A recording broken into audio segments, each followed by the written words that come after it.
Les 1260 jours sont-ils littéraux? Étude personnelle. Introduction. La question du caractère littéral ou symbolique des 1260 jours mentionnés dans le livre de l'Apocalypse est centrale pour comprendre le déroulement des événements prophétiques. Ce chiffre, qui apparaît dans plusieurs chapitrages clés, Apocalypse versets 11, 12, 13, constitue selon la présente étude la durée de 3 ans et demi, soit la seconde moitié de la 7e semaine de Daniel. L'objet de ce travail est de démontrer, à partir des Écritures elles-mêmes, que ces 1260 jours doivent être interprétés de manière littérale. Développement. 1. Le témoignage des deux témoins. Apocalypse chapitre 11 verset 3a. Émoticône n'en croyant pas ses yeux.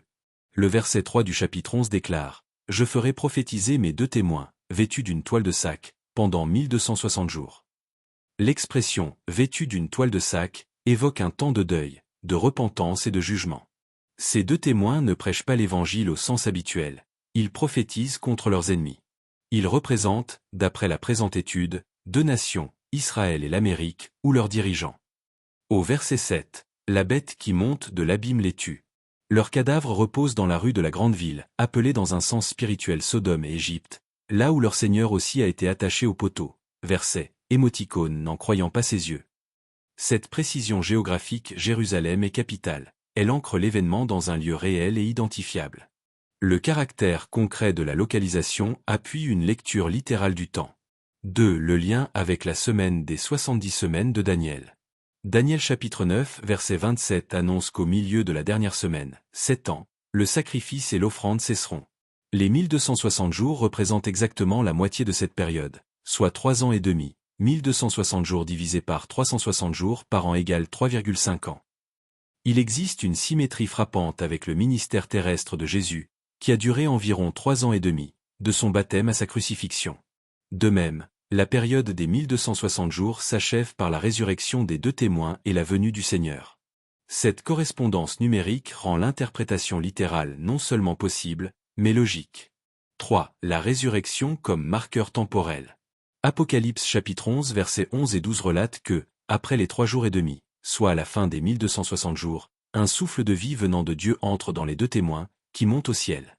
Cet événement coïncide avec la 7e trompette, laquelle annonce la venue du royaume de Christ, Apocalypse 11 verset 15.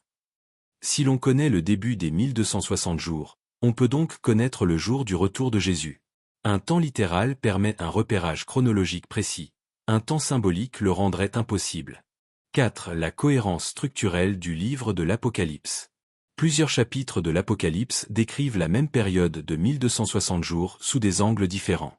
Apocalypse 6, les sceaux, dont le 6e sceau évoque la venue du Seigneur. Apocalypse 11, les deux témoins et la 7e trompette. Apocalypse 12, la femme fuit au désert pendant 1260 jours. Apocalypse 13, la bête exerce son autorité 42 mois, soit 1260 jours. Zacharie 12 et 14, qui confirment le lieu et les événements. Chaque série, sceau, trompette, bol, aboutit à la parousie. La répétition du même intervalle de 1260 jours dans des contextes narratifs distincts suggère une durée réelle et non une simple figure rhétorique. 5. L'association aux 24 anciens. Les deux témoins sont liés aux 24 anciens, Apocalypse chapitre 4 verset 4, qui représentent deux classes, les 12 tribus d'Israël et les 12 apôtres de Jésus. Les 24 anciens sont ressuscités avant la venue de Jésus, et les vivants seront enlevés à son arrivée pour être tous ensemble au ciel. Cette résurrection anticipée s'inscrit dans une chronologie précise, renforçant encore la nécessité de prendre les 1260 jours au sens propre. Conclusion. Plusieurs arguments convergents plaident en faveur d'une interprétation littérale des 1260 jours, le lieu géographique du retour du Christ, la cohérence interne des différents chapitres de l'Apocalypse, et l'association aux 24 anciens dont la résurrection est datée. Prendre les 1260 jours au sens littéral n'est pas une option parmi d'autres. C'est la clé de lecture qui permet de déployer le plan prophétique du livre de l'Apocalypse dans son ordre et sa vérité.